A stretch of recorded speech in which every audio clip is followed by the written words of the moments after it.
গরু কোরবানি দিয়া হুজুর না কোরবানি জবাই করে জায়েজ করে দিয়েছেন হুজুর, এর কোরবানি দিতে গেলেন কেন আপনি? কার গরু জবাই করছেন আপনি? আপনি কি তাকে জিজ্ঞাসা করেছেন তুমি কি ঈমান এনেছো?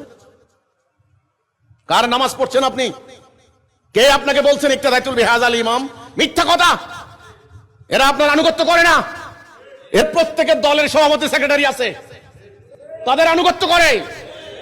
জনাব হুজুর, আমার কথার প্রমাণ পাবেন, খালি একটা হুকুম দিয়ে দেখেন, দেখবেন আপনার চাকরি নাই আর।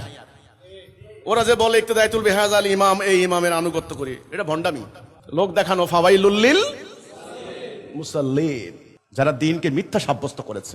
সূরা মাউন। মুসাল্লিন, এই মিথ্যাবাদী মুসল্লিরা, মক্কার কাফেররাও এরকম মিথ্যাবাদী মুসল্লি ছিল। এরা গুপ্ত বর্ণচোরা, এরা লুকিয়ে ছিল। আল্লাহ বলছেন তোমরা আল্লাহকে ধোঁকা দিতে পারবে না, নিজেকে ধোঁকা দিচ্ছ। আমার বান্দা যত সময় বের হবে তোমাদের মুখোশ খুলে দেওয়ার জন্য, আল্লাহ বলেছেন আমি আমার বান্দাদেরকে পাঠাবো, আমার বান্দাকে পাঠাবো। ঠিক আল্লাহ রাসূল এসে পুরো মক্কার কাফেরদের মুখোশ খুলে দিয়েছেন।